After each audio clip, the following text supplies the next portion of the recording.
ರಾಜಧಾನಿ ಬೆಂಗಳೂರಿನಲ್ಲಿ ಮತ್ತೊಂದು ರೋಡ್ ರೇಜ್ ಪ್ರಕರಣ ಮುನ್ನೆಲೆಗೆ ಬಂದಿದೆ. ಬೆಂಗಳೂರಿನಲ್ಲಿ ಹೆಚ್ಚಾಗ್ತಾ ಇದೆ ರೋಡ್ ರೇಜ್ ಪ್ರಕರಣ. ಬ್ರೂಕ್ಫೀಲ್ಡ್ ಬಳಿಯ HP ಪೆಟ್ರೋಲ್ ಬಂಕ್ ಬಳಿ ಘಟನೆ ನಡೆದಿದೆ.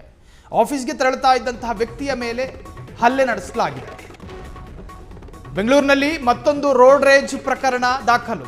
ಬೆಂಗಳೂರಿನಲ್ಲಿ ವಿಪರೀತ ಅನ್ನಿಸ್ತಾ ಇದೆ ಈ ರೋಡ್ ರೇಜ್ ಪ್ರಕರಣ. ಬ್ರೂಕ್ಫೀಲ್ಡ್ ಬಳಿಯ HP ಪೆಟ್ರೋಲ್ ಬಂಕ್ ಬಳಿ ಘಟನೆ ನಡೆದಿದೆ.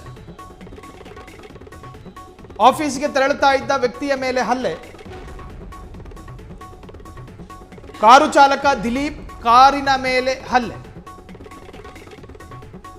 ಕಾರಿನ ಗಾಜು ಒಡೆದು ಹಾಕಿ ಗಲಾಟೆ. ಯಾರ್ದೋ ತಂದೆ ಮಕ್ಕಳು ಗಾಡಿ ಓಡಿಸ್ಕೊಂಡು ಹೋಗ್ತಾ ಇದ್ರೆ ಅವರ ಕಾರುಗಳ ಮೇಲೆ ದಾಳಿ ಮಾಡಿದ್ದಲ್ದಲೆ ಚಾಲಕನನ್ನು ಹಿಡಿದು ಹೊಡೆದಿದ್ದಾರೆ. ಕಾರು ಮಾಲೀಕನ ಮುಖಕ್ಕೆ ಪಂಚ್ ಮಾಡಿದ ಗೂಂಡಾಗಳು ಕಾರಣವೇ ಇಲ್ಲದೆ ನನ್ನ ಮೇಲೆ ಹಲ್ಲೆ ಮಾಡಿದ್ದಾರೆ ಎಂದು ಆರೋಪ.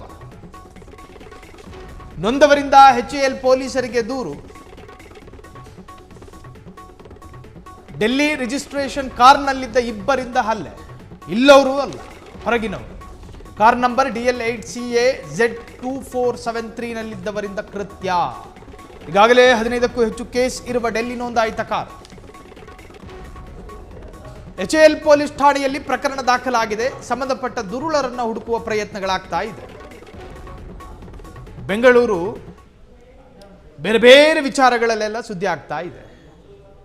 ನಾಗರಿಕರ ರಕ್ಷಣೆಯ ಹೆಸರಿನಲ್ಲೂ ಕೂಡ ಅಭದ್ರತೆಯ ತಾಣವಾಯಿತ ಬೆಂಗಳೂರು. ಭದ್ರತೆ ಇಲ್ಲದಂಗಾಯ್ತ ಬೆಂಗಳೂರಿನಲ್ಲಿ. ಈ ಹೊರ ರಾಜ್ಯದವರ ಪುಂಡಾಟ ಎಲ್ಲಿವರೆಗೆ ಮೆರಿತಾ ಇದೆ ಅಂದರೆ ನಮ್ಮ ರಾಜ್ಯದ ಮಾನ ಪ್ರಾಣವು ಅವ್ರ ಕೈಯಲ್ಲಿದ್ದಂಗೆ ಕಾಣ್ತಾ ಇದೆ. ಕಾರಣ ನೋಡಿ, ಇವತ್ತು ಬೆಂಗಳೂರಿನಲ್ಲಿ ಘಟನೆ ನಡೆದಿದೆ. ಕೆಟ್ಟ ಹೆಸರು ಯಾರಿಗೆ? ರಾಜ್ಯಕ್ಕೆ ಮತ್ತು ಬೆಂಗಳೂರಿಗೆ. ದೆಹಲಿ ರಿಜಿಸ್ಟ್ರೇಷನ್ ಕಾರಂದು ಬೆಂಗಳೂರಿನ ಅಪರಿಚಿತ ವ್ಯಕ್ತಿಯನ್ನು ಹಲ್ಲೆ ಮಾಡುತ್ತೆ, ಜೊತೆಗೆ ಅವರ ಕಾರಿನ ಗಾಜನ್ನು ಹುಡಿ ಮಾಡುತ್ತೆ ಅನ್ನೋದಾದ್ರೆ ಇವ್ರಿಗೆ ಇರುವಂಥ ಕಾನೂನಿನ ಭಯ ಏನು? ನಿರಾತಂಕರು, ನಿರ್ಭಯರಿವರು. ಸೊ ಈ ತರಹದ ದುರುಳರ ವಿರುದ್ಧ ಕ್ರಮ ಆಗಬೇಕು. ಸಂಬಂಧಪಟ್ಟ ಹಾಗೆ ಸೂಕ್ಷ್ಮ ಪ್ರದೇಶಗಳಲ್ಲಿ ಕ್ಯಾಮರಾ ಅಳವಡಿಸುವಂಥ ಪ್ರಯತ್ನಗಳು ಕೂಡ ಪೊಲೀಸ್ ಇಲಾಖೆಯಿಂದ ನಡೀಬೇಕು. ಈ ತರಹದ ಸೂಕ್ಷ್ಮ ಜಾಗಗಳಲ್ಲಿ ಪಹರೆ ಇರಬೇಕು ಪೊಲೀಸ್ನವರು. ಸೊ ಬೆಂಗಳೂರಿನಲ್ಲಿ ನಡೆದಿರ್ತಕ್ಕಂತಹ ರೋಡ್ ರೇಜ್ ಪ್ರಕರಣ ಇದು. ಬ್ರೂಕ್ಫೀಲ್ಡ್ HP ಪೆಟ್ರೋಲ್ ಬಂಕ್ ಬಳಿ ಘಟನೆ ನಡೆದಿದೆ. ಆಫೀಸಿಗೆ ತೆರಳುತ್ತಾ ಇದ್ದಂತಹ ವ್ಯಕ್ತಿಯ ಮೇಲೆ ಗಂಭೀರ ಗಾಯಗಳಾಗಿದೆ. ಅದರ ಮೇಲೆ ಹಲ್ಲೆಯಾಗಿದೆ. ಕಾರು ಚಾಲಕ ದಿಲೀಪ್ ಕಾರಿನ ಮೇಲೆಯೂ ಕೂಡ ಹಲ್ಲೆ ಮಾಡಲಾಗಿದೆ ಎನ್ನುವಂಥ ವರದಿ ನಿಜಕ್ಕೂ ಕೂಡ ಬೆಂಗಳೂರಿಗರನ್ನು ಬೆಚ್ಚಿ ಬೀಳಿಸ್ತಾ ಇದೆ. ಅಪರಿಚಿತರು, ಯಾರು ಪರಿಚಿತರಲ್ಲ, ಅವ್ರ ಮೇಲೆ ಯಾಕೆ ದಾಳಿ? ಸುಮ್ಮನೆ ವಿನಾಕಾರಣ. ಸೊ ಈಗಾಗಲೇ ಪ್ರಕರಣ ದಾಖಲಾಗಿದೆ.